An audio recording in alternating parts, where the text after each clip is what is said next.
Today's episode of The Partially Examined Life is sponsored by GiveWell. Maximize the power of your charitable contributions at givewell.org. Thanks to our sponsor for this episode, Masterclass, where you can get unlimited access to thousands of online lessons.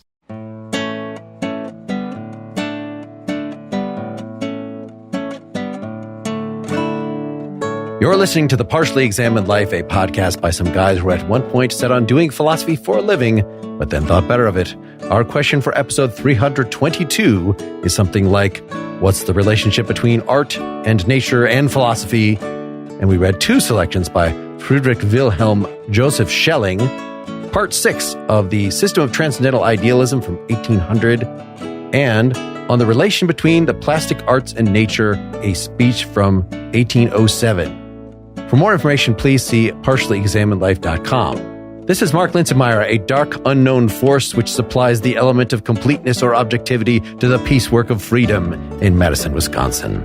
This is Seth Paskin in Austin, Texas, trying to figure out why it is utterly impossible for anything objective to be brought forth with consciousness.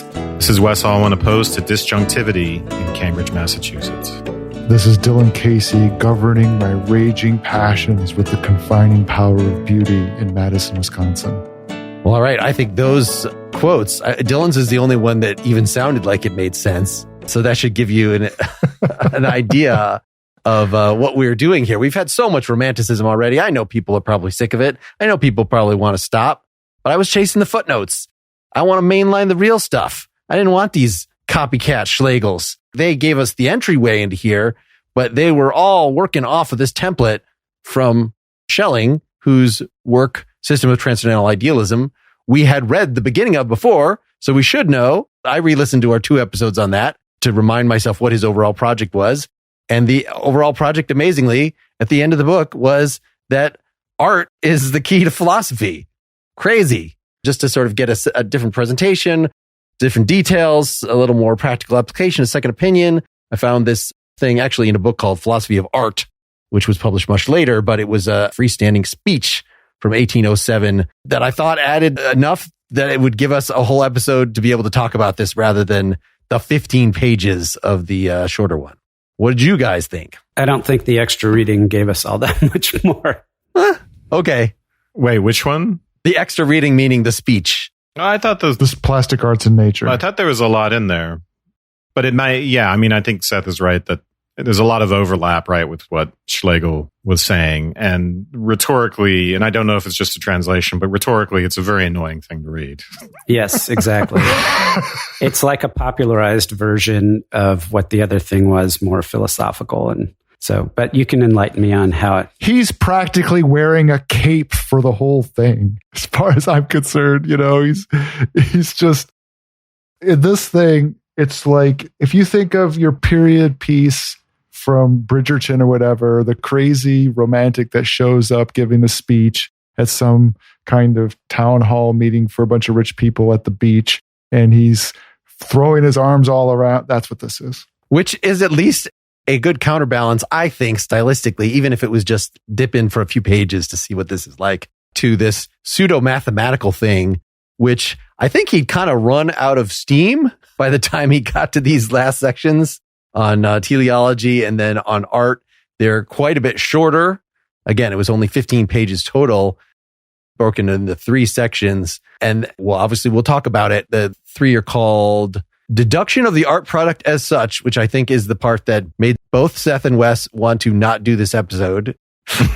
But I'd warned them in Slack, skip down to number 2, Character of the Art Product, which makes more sense. And then the one that August Schlegel actually quotes is from section 3 under Corollaries, Relation of Art to Philosophy. Which one are we going to start with? I mean, do we want to do the hard one or? I would start with the easy one. Okay. I think maybe it'll help inform the hard one, but also I took better notes on the easy one. After Mark guilted me into. I feel like I'm confused because are we talking about plastic arts and nature? Yes. The easy one in quotes is this speech on the relation between the plastic arts and nature. Okay. Still, yeah, it was still per page. It was at least as difficult as the August Schlegel to get through. Can I just read the first paragraph? It gives you a sense of the whole thing, right? Please do. Festive days like the present, adorned with the name of a king that, like a magic word, calls forth joyful emotions in all hearts, seem of themselves, where words only can celebrate them, to lead to the contemplation of the universal and most worthy, thus joining the hearers in intellectual sympathy as the patriotic feelings of the day have already in loyalty. Yeah. Syntactically very complicated and lots of clauses where you forget where the antecedent verb is and all that stuff. So I don't know if that's reflective of the German. It's really interesting that he can write this way, given how he normally writes. But it could just be 19th century style, right? This is a 19th century translation. Or maybe it's also 19th century performativism, right? If it's a speech. Because the whole thing does feel performative in a certain way. But do we know the occasion for it? So I found, just a couple of days ago, this other translation by Jason M. Wirth, which is actually the one I will link folks to online, probably. Maybe both of these are available free online. There is a little intro. According to this, Schelling delivered this address at the Bavarian Academy of Sciences in Munich, where he was a member from 1806 to 1820. It was presented on October 12, 1807, in celebration of the name day of King Maximilian I Joseph of Bavaria. He, along with his son, the Crown Prince Ludwig I, were prodigious collectors of Greek and Roman sculpture. So that's all we know. There is, just to give a little alternate translation, which is not any better. We'll stick to the one that we all read. And when is this translation from? So the other one is definitely from like 1845 or something like that. This second, later translation is for the North American Schelling Society, which only started in 2017. Through a sublime password, festive days like the one today, which was named after the king, summon everything in unison to feelings of joy. Because they can only be celebrated with words and speeches, they seem to lead of themselves to the contemplation of what we're calling is what is most universal and worthy, connects the auditors as much in spiritual participation as they are united in patriotic feelings. Quite different sounding. Okay, so it isn't exactly a popular audience. I guess the closest thing you could say art is audience. Yeah. It's not exactly a conference paper, but so I guess they're celebrating. This is what happens when they celebrate. I do think there are some insights in here if you can get through the rhetorical thicket. And a lot of it is reminiscent of Schlegel. And there's so much back and forth between these guys. I don't know that you can say who's first among the romantics in saying something. But he's getting at the same question of whether art should just imitate nature and what is the relationship between art and nature, which turns out to be a very interesting one. And to begin with, the very beginning, the first few pages of this essay, he begins with this idea that art is about the surface, right? So he says at one point, art's an appeal to sight. We can look at the visible surfaces of things, which is unlike what we do when we're philosophers and we're reasoning about things and we're purely in the realm of the rational and subjective as opposed to the concrete. But the disadvantage for art is that artists, quote unquote, seldom arrive at a conception of the being of nature itself. So there's some inner essence or inner nature that can remain hidden unless you do art the way Schelling thinks you should do it, getting at the vital force of things. So in the very beginning, he says plastic art should be like poetry. It should express, quote unquote, intellectual thoughts. And this is going to move him on, page 3 of the essay to talking about the concept of the imitation of nature and how that is related to what science does with nature. And then the question is, well, what do we mean by nature? Is it nature of the dogmatist, of the naturalist? Nature is a dead aggregate, as he puts it. Or is it the nature of the romantic, which is this primal energy that is always creating and producing? So when you ask the question of whether art should imitate nature, you're suggesting something that could mean two different things. If it's going to be imitating mere form, shapes, the surfaces of things, then the answer for Schlegel and Schelling is no. But if you think of imitation in terms of capturing that creative primal energy that is the source of the natural, then yes, in some sense of imitation, yes. And I'm looking at pages 3 and 4 here. Yeah, I don't think we mentioned last time, according to August Schlegel, Kant had said that we get our notions of beauty as sort of an average, the beauty of a face. That means we are talking about how it's sort of tied to teleology, tied to what a face is supposed to look like. So in other words, even though like a triangle might be really beautiful, a triangular face, that's going to be freaky. You can't just, disinterestedly contemplate the shapes involved in the face. You have to actually know that it is a face and it tends towards a certain thing. Well, how do you figure out that thing? According to Kant, it was just, well, you've seen a lot of faces, kind of what is the quintessential face, which to Schlegel at least sounded like the average face, which has to be wrong. Like, I don't know if that's actually what Kant said or meant, but no, it has to be what the face should look like, what the face is tending toward. So you add in this dynamism, whether you're talking about August Schlegel or the person I think he was channeling here, Schelling, that, what is the face trying to be like? Well, it's trying to be like the heavenly angel face or something. So when you say, is it supposed to imitate nature? Well, not nature as it is right now, but maybe nature as it should be, nature as it's aiming toward, something like that. I don't think that's quite right where he ends up, at least.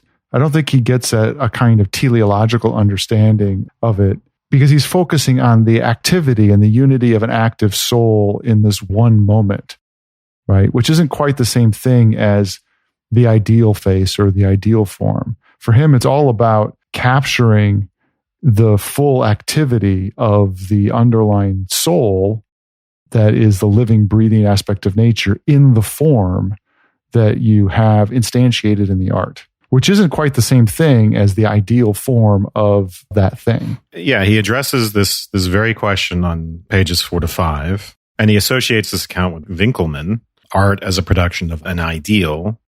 Should the artist imitate nature? Well, beautiful things in nature, because not everything in nature is beautiful. There's a lot of ugly stuff going on in nature.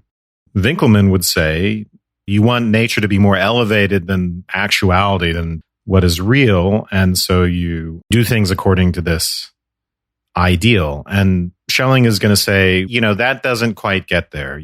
It's still nature as a kind of set of these lifeless things, right? People who are essentially materialists. An ideal form is great. Okay, that's an improvement, but it's not something that's animated yet. We need nature in the sense of essence, the hidden animating thing that's underneath the form. And on page 3, he'll say something really interesting, which is that part of the problem of imitation is that it's easier to imitate the material and the surface form than it is to get at that essence. And what happens when you don't do that, when you don't get at the creative life of the thing, which Schelling associates with the very individuality of the thing, it's like it's asserting its separateness and individuality, then you don't create feeling, you don't create emotion in the audience. So what is it that touches us about art? What is it that really gets us? It's not just these idealized formal relations. To make us really feel something, it has to get at something more inner, something more profound. Yeah. So at the end of the second paragraph on page 3, as you pointed out, Wes, he's contrasting sort of the scientist as the viewer and the interpreter of nature, and the artist and the charge that art should be an imitation or reproduction of nature.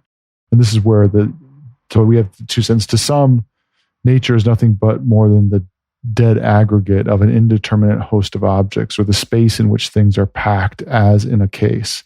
To another, merely the ground whence he draws his nourishment and sustenance. To the inspired inquirer alone is nature the holy and ever-creating primal energy of the world, which begets and actively produces all things from itself. And that last one is the form of nature and understanding of nature that he's going to say that the artist captures. And on page 6, it's not that we can, how do we capture that, right? It's not like we can say, all right, I'm not going to, show you a beautiful vase. I'm going to do a still life of a vase or whatever. I'm going to break it open and show you its essence, which obviously you can't do that.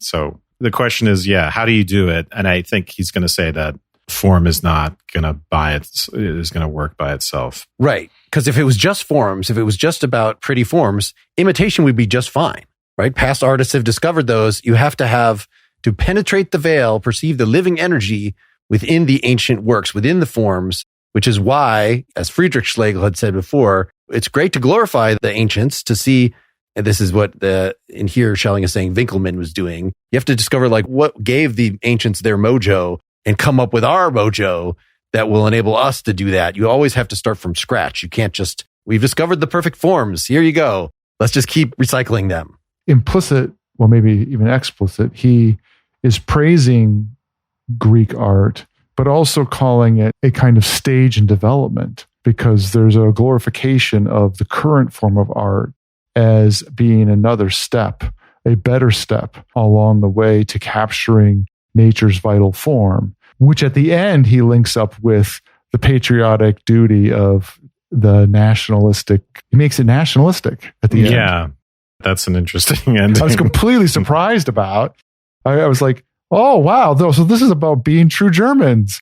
Oh, now I get it. Once you see that it's a speech for the king, I'm sure that makes more sense. Yes. And then I had forgotten about the phrase, patriotic feelings of the day all have already in loyalty in the first paragraph until I read it, until I read the opening. I totally forgotten patriotic feelings shows up at the very first paragraph.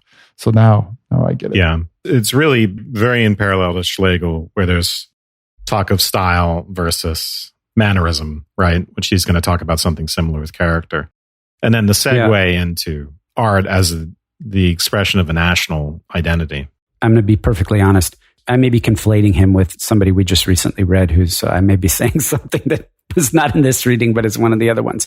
But there's kind of a couple steps in this about this notion of the animated character of nature that does not get captured by form, but was somehow captured by the Greeks. And the link for him is that the Greeks had a fully mature, if you will, or fully developed mythology that was not consciously generated by one individual or another individual, but instead emerged kind of organically, which everybody understood. And he uses the term mythology where, we're talking about gods and heroes and things like that, but really it's to point out that the mythological view of nature is a view in which nature is animated. So it's seeing active forces in natural phenomenon and in individual things in nature. So, as Dylan said, it's not fully formed because, of course, it's a polytheistic religion and it's a different kind of situation. But that guiding principle, if you will, animated the art of the Greeks and gave it the right kind of character, even though we've since moved beyond that because, of course, we're in a different time where we need to kind of rediscover the animation in nature, but without using a kind of Greek mythology. We have to come up with our own mythology. Well, it's interesting earlier on in the essay, because again, the problem is, we have these visible forms like sculpture or painting. And then the question is how we can get the animated force, the animating force out of that. And he seems to suggest on page 7, it's almost like being a scientist. So 7 to 8, where we can give a kind of theory. This is not his words. This is my elaboration of this, but we can give a theory of what the force is that unifies all the different parts. So he does use the word force, and he does talk about unifying parts on page 7. And then he says I think this is towards the bottom. This is the last paragraph. We must look beyond form in order to gain an intelligible, living, and true perception of it. Contemplate the most beautiful forms and what remains when you have denied in them the effective principle. Nothing but mere abstract qualities, such as extension and relations of space. Does the position of one portion of matter in the neighborhood of another contribute, in any degree whatever, to its inward essence, or the contrary? Evidently the latter. Proximity makes not the form, but the kind of proximity. This, however, can only be determined by a positive force opposed to the disjunctivity and subordinating the plurality of the parts to the unity of one conception. And then on and on like that. And then on page 8, it becomes this idea of, he starts using this phrase, effective science. So on top of page 8, to really comprehend the essential in form, we must regard it not merely as an active principle in general, but as an intellect and effective science. So the reason why I'm bringing us back to this is because what he's trying to explain how it is we might grasp this essential living force in an artistic object. And I think seeing the unity of it, and I think this sounds a lot like Hutchinson, unity and diversity. There's a little bit of that in here as there was in Schlegel. He's pointing to an idea of the thing that you're interested in a true science, which I think you're right, Wes. He's effectively saying that art is the true science, is it's going to find what is that animating force that takes parts and makes the one thing that you're looking at into a one. We intuit it in art, right? So we can give a theory, we can do Newtonian mechanics or whatever and do the math and all that and do science in that sense. But when he says effective science, what I think he means is that he'll give these examples like the movements of stars are effective science. It's like the stars are doing their own science. They're creating their own little dances and according to some sort of order. And we can extract that scientifically, but we can also extract it intuitively. And we're more in touch with it when we extract it intuitively. But to do that, we have to create these artistic representations to fully get at that essence. And now we'll take a quick break for a word from our sponsors. Many donors wonder how much of an impact their donation can actually make. It's hard to find information about whether a donation can do good, let alone how much. But if you're interested in making a meaningful difference for some of the poorest people in the world, check out GiveWell. They research evidence-based, high-impact giving opportunities and share their work with everyone for free. GiveWell has spent over 15 years researching charitable organizations and only recommends a few of the highest impact opportunities they've found. Over 100,000 donors have used GiveWell to donate over $1 billion. Rigorous evidence suggests that these donations will save over 150,000 lives and improve the lives of millions more. GiveWell wants as many donors as possible to make informed decisions about high-impact giving. You can find all their research and recommendations on their site for free. You can make tax-deductible donations to their recommended funds or organizations, and GiveWell doesn't take a cut. The Boston Globe called GiveWell the gold standard for giving. They have 25 staff researchers, including researchers with backgrounds in economics, biology, and philosophy, and they spend over 40,000 hours each year looking for giving opportunities that will maximize donors' impact. Go to givewell.org to find out more or make a donation. If you make a donation, let them know you heard about us by choosing podcast and enter Partially Examined Life at checkout. Again, that's givewell.org. When I'm not working on the Partially Examined Life, I do a little writing here and there, and that includes some screenwriting. And I've read quite a few screenwriting books, but I've found nothing as helpful as some video classes that I've taken on our sponsor for this episode, Masterclass. With Masterclass, you can learn from the best to become your best anytime, anywhere, and at your own pace. Annual memberships start at $10 a month, and you get unlimited access to every instructor, thousands of online lessons, exclusive content, insights, and much more. There are over 180 classes to pick from, everything from songwriting with John Legend to storytelling with Neil Gaiman to cooking with Gordon Ramsay. The most recent class I took on Masterclass was screenwriting with Aaron Sorkin. Sorkin is the writer behind The West Wing and Social Network and A Few Good Men. He's known for his really incredible dialogue. It was really enlightening to hear him talk about what he considers the most important principles of screenwriting. And for me, it really helps focus things. So for instance, the class helps you develop a compelling story by making sure it's centered around characters' intentions, what they want, and the obstacles to those intentions. There are also lessons on story ideas, developing character, the film story arc. And one thing that's really great about this is you get to be a fly on the wall in group workshops where Sorkin has given writers assignments and then they workshop those scripts. I found all of that really helpful to my own writing, much more than just reading a book. With Masterclass, gain new skills in as little as 10 minutes, either on your phone, computer, tablet, smart TV, and even audio mode to listen on the go.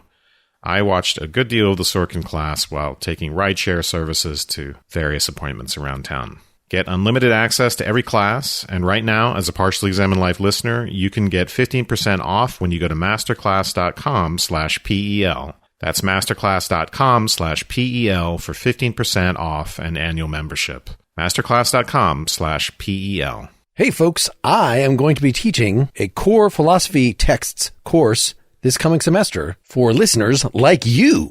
Please look now at partiallyexaminedlife.com/class.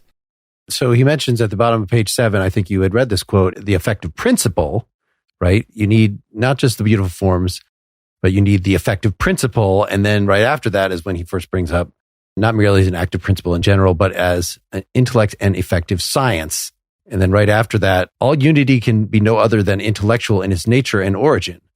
And to what tends all investigation of nature, save to the discovery of the same science in her? For that in which there is no understanding cannot be the object of understanding. The perceptionless cannot be perceived. The science through which nature acts is indeed in no point like human science, which is interwoven with a reflection on itself. In it, conception differs not from action, nor intention from fulfillment. I think this is even back to Berkeley. I mean, this is just an idealist thing that there has to be mind in something for us to understand it at all. So we can talk about the science that he says is reflective. We know we're doing science. It's human science. And then, like you were just saying, Wes, what the things are doing themselves. I mean, is that just the same as saying it's teleological and purpose-driven? And, that's what... Yeah, I mean, later on, he's going to say it's the divine mind that animates all this stuff. Mm-hmm. All the stuff, really, when you get into it, even Hegel starts to look very Berkeleyan underneath it all. God is still ultimately the linchpin of the whole system. There's spirituality in matter, as he puts it in the next paragraph. That's where he talks about the stars and stuff. Is that before his comment to effective science is in nature and art, the bond between conception and form, between body and soul? Yeah, it's a little before that, but it's on the same page. It's in the previous paragraph. But yeah, no, I think that's the place to go, Dylan, where you just went. Mm-hmm. Every single thing is preceded by an eternal conception schemed in the infinite understanding. I mean, it's the mind of God. There's the line. There you go. That's what I was thinking. But by what means does this conception pass into actuality and embodiment? I mean, this sounds like a very big theological question. Only through the creative intelligence, which is as necessarily combined with the infinite understanding as that essence which comprehends the idea of immaterial beauty is combined with that which embodies it in the mind of the artist.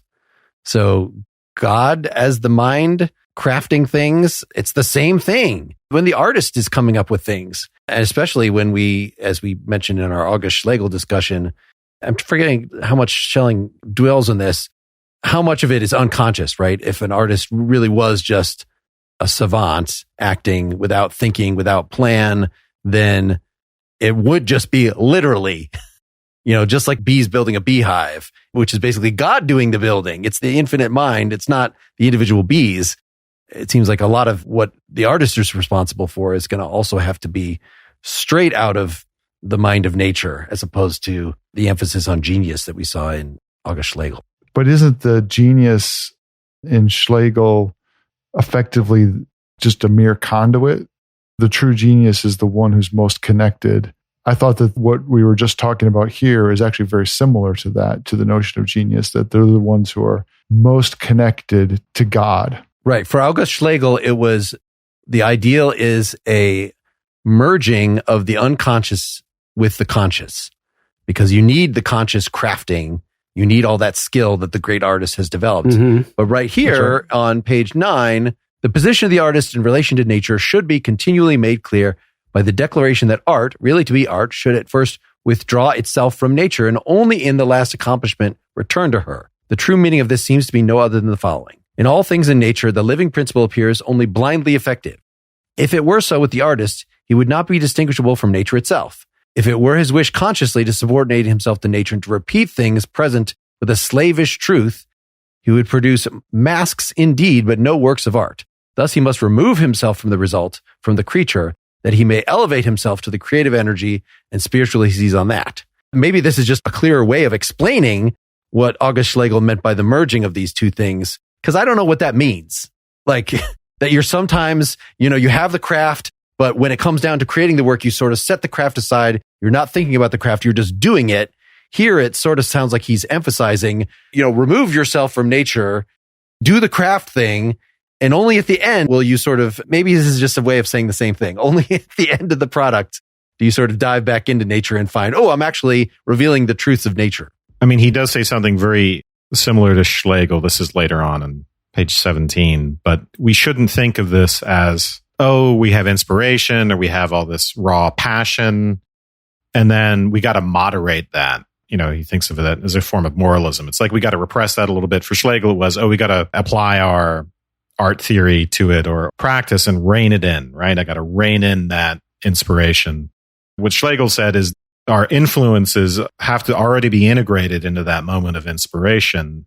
And here Schelling will say something like, passion is moderated by beauty itself. It doesn't need these external rules tamping down on it. And in fact, there turns out to be this interesting balance between these uncontrolled, raging emotions and passion and all that stuff, and then the form, the beautiful form that holds it all together, or the unifying, animating force that holds it all together and produces a beautiful form. Not that helps exactly explain all that, but I thought it was very interesting that him and Schlegel are kind of onto the same thing there. At the end of page 9 and the beginning of 10, you get something directly related to this, like what the artist is doing and how it's holding spirit. So the artist should indeed, above all things, imitate the spirit of nature, which working in the core of things speaks by form and shape as if by symbols, and only insofar as he seizes this spirit and vitally imitates it has he himself created anything of truth. So there's this notion that you pointed to, the constraint that beauty has on raging passions that gives it its form, and that's the vital manifestation of it. And here again, you have the artist, if they're telling something true about nature, they are encapsulating in the beautiful form the raging action of that reveals the truth of things. I say that, and I don't know exactly what that means. So when I hear the idea about emotion, I'm trying to separate out the idea that it's the artist who's harnessing their own emotions, and somehow emotions are necessary for reflecting the vital energy of nature in the work of art. Or is he talking about the emotional response in the viewer? I don't know. I'm confused on this point. I think it's both. So in page 20, he'll talk about the soul of the artist showing itself in his work. And even in something that's painful or tragic, and he gives the example of a statue, I forget the name of the statue, which there's a grieving mother, famous statue. It will say that the overall effect of the statue is peaceful, despite the storm of passions that's underneath all that, and despite the fact that you can actually see grief, I think, I looked up the statue, and you can see grief in the face of the mother who's just lost one of her children. This whole idea of the tragic, right, this came up in Schiller as well. This comes up frequently because the question is, first of all, how we can enjoy watching something that's painful. For Plato, it was a big deal because it was corrupting. For Aristotle, had a way to justify it in terms of catharsis. Here, what he'll say is that all these passionate energies are aroused, but there's a self-conscious spirit that is present there that creates this overall beautiful whole. And the effect, oddly enough, is actually peaceful. Through the reflective element in the tragic, you get a kind of calming energy. And I thought there of Hamlet, right? So you've got all this crazy stuff going on, but then you have this guy thinking about it through the whole. He's wishy-washy, but he's also the amount of reflection, right? Or take any Shakespeare tragedy, the amount of crazy stuff that's going on combined with this reflective, almost rational element. I think that's part of what he's getting at. Did you see him articulating that taming power of beauty through that intellectual form? I guess what I'm reacting to is that, you brought up Plato's account, which basically says this is something to be avoided because the raging passions are something to be tamed, and we have to figure out how to deal with them. We get induced with them, right? And we identify with these crazy people, and we become crazy. Yeah, we get stimulated, but not redirected at all. And Aristotle has a kind of psychological account that the effect of art leads to, he has a process involved, right? It stimulates a reaction that is distinct from actually causing you to act, but arouses those feelings and allows for a cathartic experience that actually tames your soul, right? And I didn't see that kind of mechanical psychological account here. Let's look at page 21. And by the way, I think Aristotle agrees with Plato that there's identification. I just think Aristotle has a more psychologically sophisticated theory of what identification is. And it doesn't mean you just become the thing that you're identifying with. But all right, so this is towards the middle of the page. So I'll just read the beginning of the paragraph, then I'll jump down. But there are higher occasions when not merely a single power, but when the conscious spirit itself breaks through all restraint. Occasions when even the soul itself is subjected to the bond which joins it to its sensuous existence. And then it starts talking about pain and crime. This is the case in all truly and in an exalted sense tragic situations, as in those which are offered us by the tragedies of antiquity. If the blind energies of passion are aroused, the self-conscious spirit is also present as the preserver of beauty. If the soul suffers, how can it save itself from torment and desecration? Arbitrarily, to restrain the energy of pain, of tumultuous feeling, were to sin against the aim and intent of art, and would betray a one of feeling and soul in the artist himself. In other words, you can't just get rid of the emotions. You can't get rid of pain. You can't get rid of the nasty, ugly stuff, because you deprive art of vitality that way. So in that beauty, based upon grand and constant forms, has become characteristic, art has prepared for itself the means of manifesting the whole greatness of feeling without destruction of the symmetry. So the symmetry is the containing thing. The part where he talks about the peacefulness of the effect, we can go to that part as well with the statue, but the overall effect of even sad representations or even highly emotional content matter, right? Just, what was that one? Ivan the Terrible, that Ilya Repin painting that we discussed before where someone's been murdered, where you can get, I mean, I think we talked about that in terms of disinterest. So he's trying to get at the same effect as the Kantian theory, but he's going about it like Schlegel and Schiller, I think, in a little bit of a different way. So the overall disinterested or peaceful or maybe even Apollonian effect here is accomplished by what? Something to do with... Well, it's an emergent property of whole and parts. So it's the harmonious. This is on the couple of pages before you had read, where he's talking about how having particular parts that are harsh severity of forms in the parts as relation to the whole. If unity must be felt, it can only be by force of individuality, isolation, and antagonism. So you actually need, as you were saying, the ugly things, or I don't know if you always need ugly, but you need things to stand out as individuals. So I think this talk of emergence property, sometimes he talks about grace as being the thing, which it seems, that's not a very helpful term. But if you just want to characterize what is the difference between an ineffective painting or song or whatever that has these forms that are copied from antiquity or whatever versus the ones that I was saying have the mojo, well, it has to do with the artist's skill in putting all these individual elements together in such a way that then we get this overall effect of the mojo or the grace or whatever that leaps out. Character is another word he uses. So page 17, you get the power of the passions. They rage ungovernably, and yet they're repressed by force of character, and so confined to forms. I'm curious about the relationship between this grace and the soul versus artistic genius, and whether talking about genius is additive or if it's a different way. Because the next paragraph, and I have whatever the newer translation is, I think, open. I couldn't find the other one. Where are you? This next paragraph after the one you stopped reading in. However, grace, proven in the most extreme repulsion, would be dead without its transfiguration by the soul. But what expression befits it in this situation? The soul rescues itself from pain and emerges vanquishing, not vanquished, by renouncing its copula with sensuous existence. Although the spirit of nature may muster its forces for the preservation of the soul does not enter this struggle. So I'm wondering is the activity of transfiguring pain by the soul through grace or as grace or whatever this means, is that itself I don't want to say duplication, but is that the experience of connecting to that dynamic force in nature? And then is there the additional part where the artist would have to take that transfigured experience and represent it in form of whatever sort?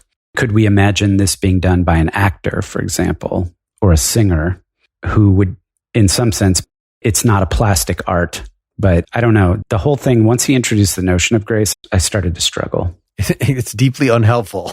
The first mention of it is page 19, where he says, the essence, right towards the bottom, this essence, incomprehensible as we have said, and yet appreciable by all, is what the Greeks called charis, and we, grace, where in a fully developed form, grace appears. There on the side of nature is the work perfect.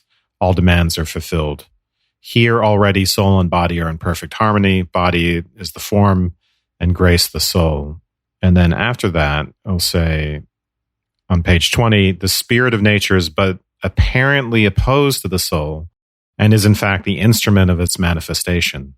The German idealist story is about the division of the original unity, which Schelling gets into here, which is the division between subject and object being reconciled. And part of the reconciliation that art effects is to say, well, actually, the soul isn't just something hidden, it's a separate substance that we can't see and that we can talk about metaphysically. We can actually apprehend it concretely through art in sensuous manifestations. So we see the soul and the body and kind of a harmony through the artistic representation. So I think grace is an important word because it could refer to something religious, but also just the aspect of character or the aspect of communicating with one's body. Schlegel went on and on about this, right? There's a language of the body and of the face that's just kind of there already, where we can actually communicate emotion and inner life through posture, right? So you could look at a statue in a certain physical position, and it's not just a spatial representation of a certain position. The position of the body has a meaning. It has a signification that goes beyond the merely material. So it's not just matter, it is also signifier. And that's part of what I think grace gets at. Just Googling charis here, the sense of grace, I think Schelling is probably playing with this double meaning, or maybe the double meaning that exists in English exists in German. But grace meaning like you move in a graceful way. It's not necessarily the presence of God being grace, which is how I was reading it as deeply unhelpful. Oh, I see. I didn't realize you were reading that way. Okay. Yeah. I like the way you're pointing to the Schlegel for the emphasis on how posture and form, especially form of movement, reveals the inner life, right? And that somehow art would be grabbing that and trying to incorporate that here. I thought that he was talking about God because of what comes after. When on page 20, he starts talking about soul. He goes from discussion of grace to talking about soul. And he says at the top, but the beauty of the soul itself, incorporated in bodily grace, has the highest deification of nature. And then he goes on, all other creatures are supported by the spirit of the world and thereby maintain their individuality. In man alone, as in a midpoint, rises the soul, without which the world would be as nature without the sun. And then he goes on that, the soul is effectively this point of transcendence, and the soul is not concerned with matter, but only with the vital spirit as the life of things. It has no property, it has no possession, nor anything of limits. It knows not, but it is itself knowledge. It is not good, but goodness itself. It is not beautiful, but is beauty in its essence. That all sounds like God to me. Or Plato. Yeah. Christianized Plato. Yeah. There's probably a double. I think the word in Greek, right, is adopted in the Bible. So these ideas are connected. Sure. The idea of physical grace. But in the context of Schlegel went on about grace, right, considerably. I think for the German Romantics, they are definitely thinking about the gracefulness of a sculpture, right, a physical form and in sculpture, and then plus maybe all that other divine stuff on top of it. So the grace part is, it's the favor of God, right? So the grace in the religious sense is about the favor of God. And this is Kant's purposeful purposelessness, where the aesthetic is good news. It's almost like the aesthetic is like a quasi-religious experience because it makes it seem as if nature is, because we can find it beautiful, just thinking of nature now, not hard objects, but looks like it's made for us, right? There's a grace in that.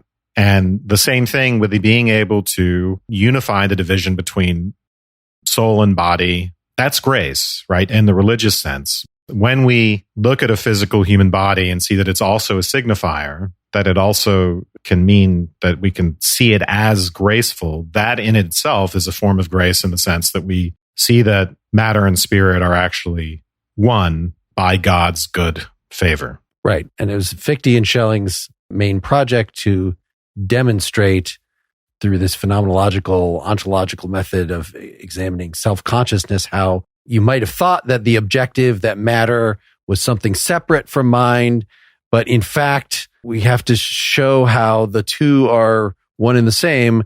And it was supposed to be a more complicated story than Berkeley's just, well, of course, matter is just the thoughts of God. You know, that it was a more dynamic story about coming to discover that we as animals or whatever might just see ourselves beset by all this foreignness, but it's through philosophical sophistication on the one hand, we could see how actually we're all one, how those apparent objects are in fact part of the subject.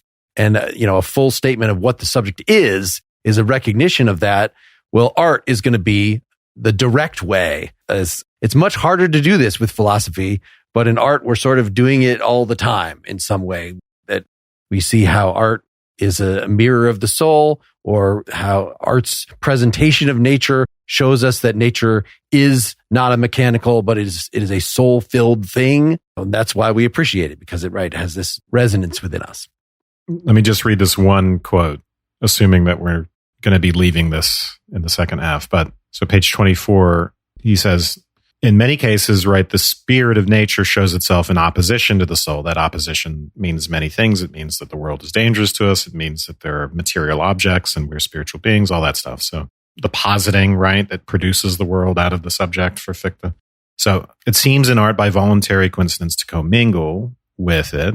So, quote, remembrance of the original unity of the being of nature and of the soul, by the certainty that all antithesis or opposition is but apparent, that love is the bond of all being, and that pure goodness is the ground and signification of the whole creation. And then he goes on to talk about sensuous grace. So that, again, is another way of talking about grace, the revelation that opposition is only apparent.